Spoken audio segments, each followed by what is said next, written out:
Good morning and welcome back.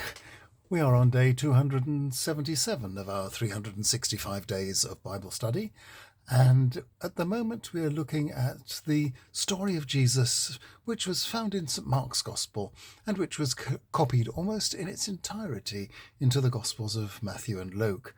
Today we are looking at disciples, the first call of the disciples in Mark chapter 1, verses 16 to 20.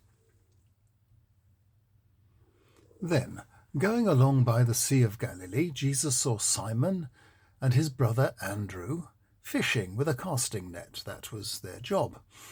And Jesus said to them, "Come with me and catch some people."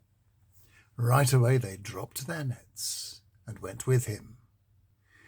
Then, going along a bit further, he saw James and his brother John, Zebedee's sons, in their boat, repairing their nets.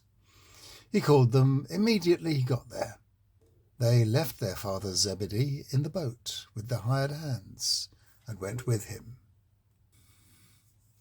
It's not at all clear what the order of events was, but pretty soon after his baptism and his trials in the desert, Jesus began to form a group of dedicated followers.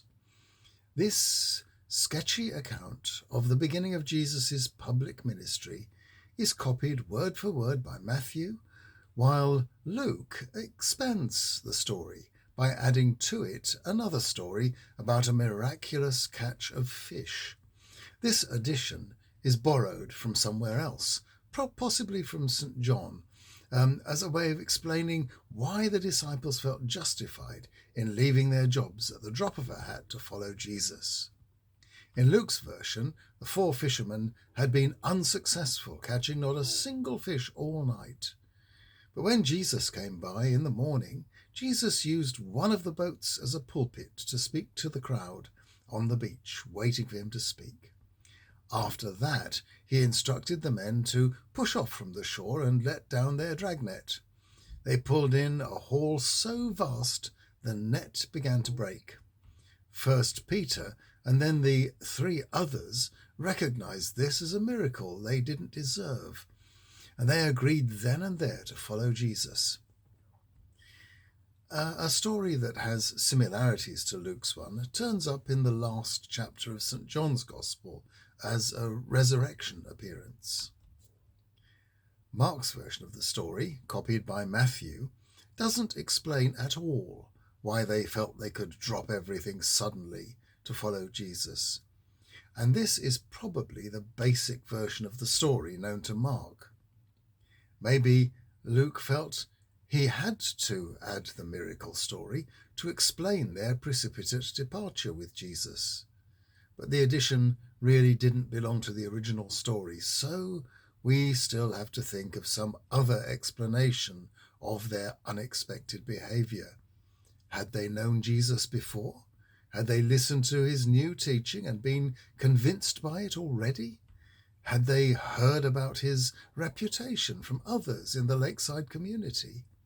How can we possibly know? But undoubtedly something happened.